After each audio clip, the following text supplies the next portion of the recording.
I'm Dr. Russ Foster.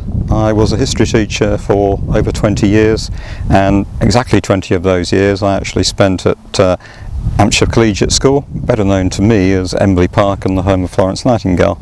And so I've developed an interest in Nightingale during my years here, and it's something which I've persisted with in the years since I left here, because I've been working down at Wilton House, and Wilton House is home of the Herbert family, the Earls of Pembroke, and they were a very important part in the story of Nightingale. Oddly enough, even though they live only 15 miles apart, they actually meet at the end of November in 1847 in Rome. The Herberts were on their extended European honeymoon, and Nightingale had been taken to Rome by Selina and Charles Bracebridge in an attempt to get the nursing idea out of her system, really. So it was a very important meeting, pregnant with significance for both of them. It really took off from there. Initially it was more Elizabeth Herbert than Sidney Herbert. Nightingale and Elizabeth were at the same age, within a few months of each other. Sidney Herbert was 10 years older, had recently been in the cabinet, was a rising star in British politics, tipped quite possibly to be a future Prime Minister. So Nightingale was initially in awe of Sidney Herbert, but very quickly established a good relationship between the three of them, Nightingale and Mr. and Mrs. Herbert.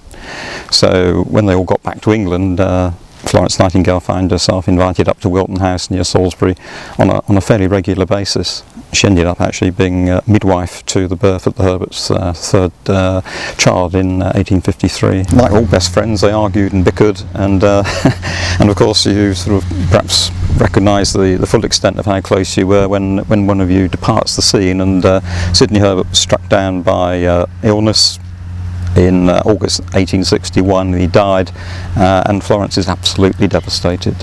She does famously cancel the newspapers. She can't even bear herself to read about the departure of her dear friend, and she actually sorts out her own papers down to 1861. She regards her public life effectively as over. Obviously that doesn't turn out to be the case, but for her it was a closing of a very important chapter in her life.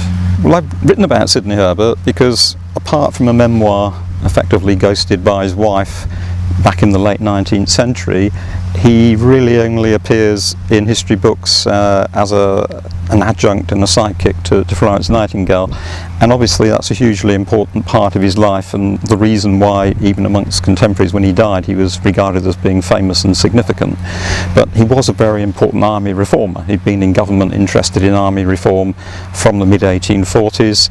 He was Secretary of State for War from 1859 until he died in 1861, and there is a strong argument for the fact that, had he lived, that he may well have gone on to be Liberal Prime Minister following the death of Palmerston in 1865.